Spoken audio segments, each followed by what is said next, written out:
I love Your Highness. This comedy gem was released in 2011 and starred Danny McBride, James Franco, Rasmus Hardiker, Natalie Portman, Toby Jones, Justin Theroux, Zooey Deschanel, and Charles Dance, among others. This stoner comedy was set in the medieval fantasy world, complete with monsters, swords, and magic. The evil wizard Lazar is the prophecy born, destined to lay with a virgin, who will give birth to a dragon. Over the course of 1 hour and 42 minutes, we are introduced to a colorful cast of characters. The main highlight of this movie is the endlessly quotable jokes and one-liners. The story itself is a standard there and back again tale. Heroes must defeat an evil wizard bent on ruling the world. At the end of the movie, Isabel shows Thaddeus a chastity belt that has been placed upon her by an evil witch. Isabel tells Thaddeus that the witch must be killed in order for the curse to be broken, and then the belt will fall free. Once done, Thaddeus and Isabel can make love. Isabel invites Thaddeus to come on this quest with her, and he agrees. The setup for a sequel is plainly laid out, but we never receive this continuation in any form.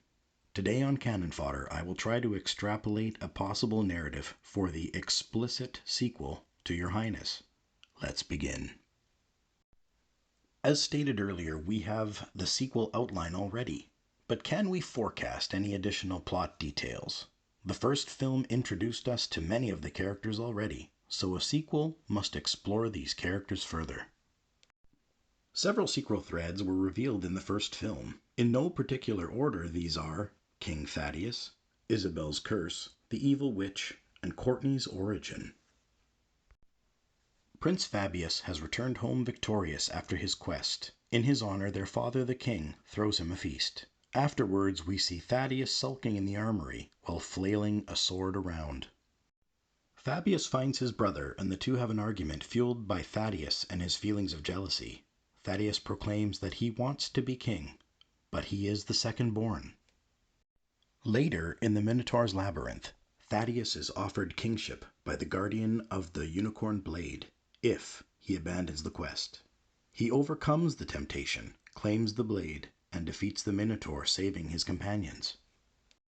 The character arc for Thaddeus sees him mature from a spoiled and frivolous wastrel into a noble hero.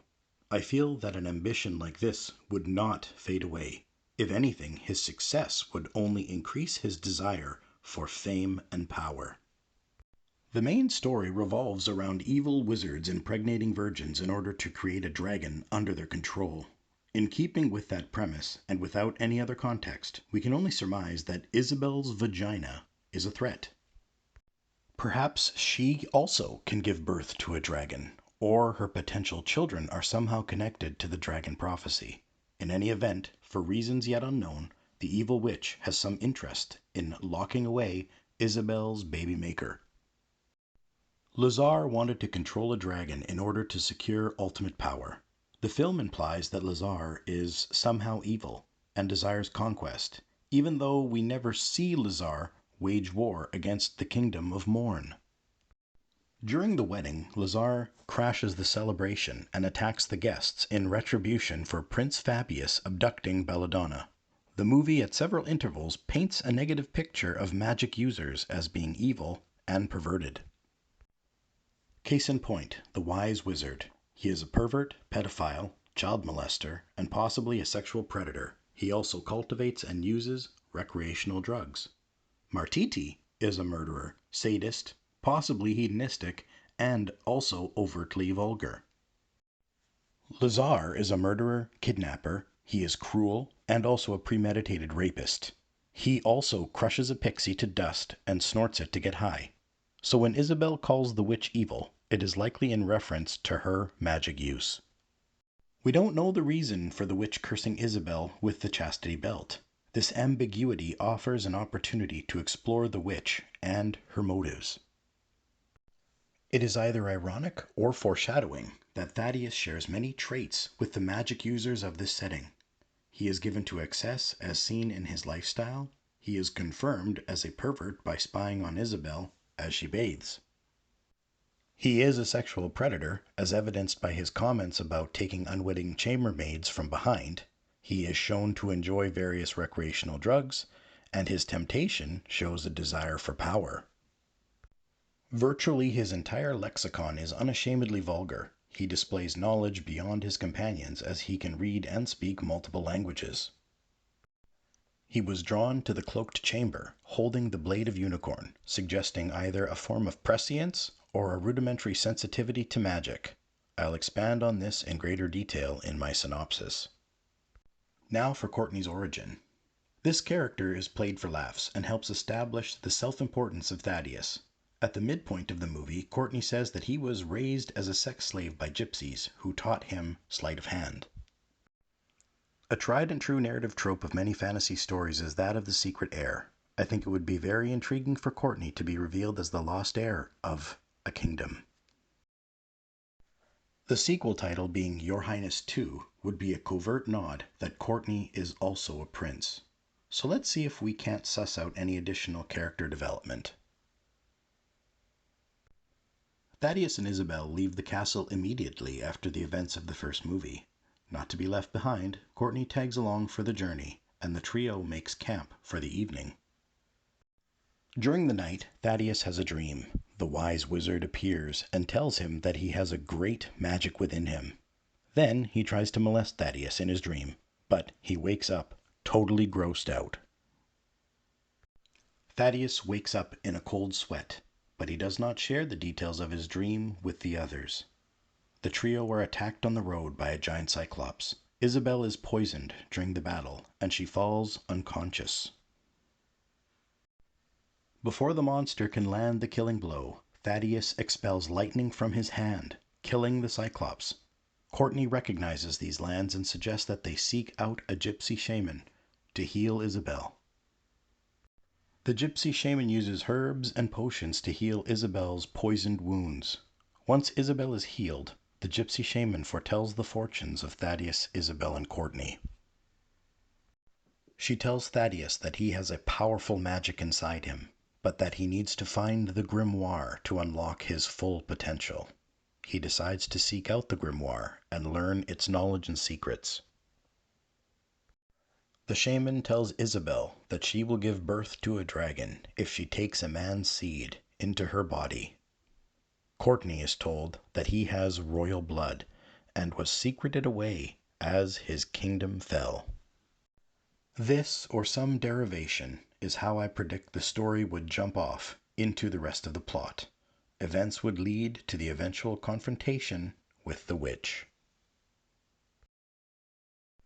Now it's suggestion time. I have no interest in writing a fanfiction treatment for this sequel, but as always I have some ideas about how the narrative could evolve. As far as motivations go, I surmise that the evil witch has foreseen that Isabel would be the next virgin to give birth to the dragon. She placed the chastity curse upon a young Isabel to stop the dragon from being born to her. I think making this witch connected to Lazar by blood, his aunt for example, provides logical motivation for her actions. I think her name should be Raziel, Lazar spelt backwards, and she will be the sister to his mother's. Also, I think having Justin Theroux in drag playing Lazar's aunt would be hilarious. Her motivation would be that Lazar had already abducted Belladonna as a baby, making Isabel unwelcome competition. Removing the potential of a rival will secure power for her nephew and his dragon offspring. I think for Isabel, her bloodlust is something that should be explored further. That her desire for revenge has made her ruthless and bitter, and that this could cause friction between her and Thaddeus. Once the purpose of her imposed chastity becomes known to her, she must make a choice: remain a virgin with or without the chastity belt, or potentially become the mother of a dragon. Additional strain is added to the mix with the revelation that Thaddeus has the potential to be a wizard. Isabel and her family have no love for wizards as they have caused her much death and pain. She gives Thaddeus an ultimatum: choose her and forget about becoming a wizard, or lose her if he decides to seek the grimoire. I think Thaddeus would chase the power and seek the grimoire. This would put Thaddeus and Isabel at odds with each other and force them to go their separate ways. Courtney, after learning that he has royal blood, refuses to serve Thaddeus as his valet. By the end of the first third of the movie, we see the trio splitting up to pursue their own objectives. In conclusion, personally, if all that I have extrapolated so far ends up being similar to Danny McBride's story ideas, then I think the sequel would end as follows. After the three separate from each other, we would follow Thaddeus on his quest to obtain the grimoire. Later, we would pick up to Isabel and the evil witch.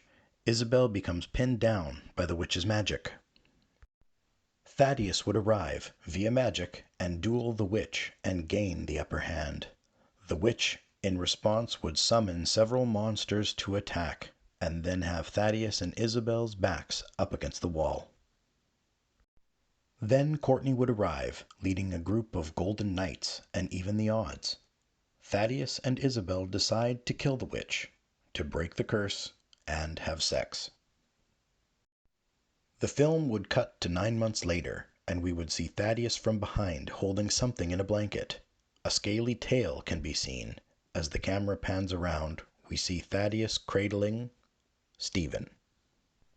The lizard has grown larger and is sick or having a bad trip from sharing whatever Thaddeus has been smoking. The ending would be left ambiguous as to whether Isabel eventually births a dragon or not. Maybe Thaddeus shoots blanks or always pulls out. Anyway, that concludes my analysis and insights for the explicit sequel of Your Highness. If you enjoy my videos, please consider subscribing to the channel and sharing it with a friend or two. Don't forget to leave any suggestions for future videos in the comments section below. Until next time.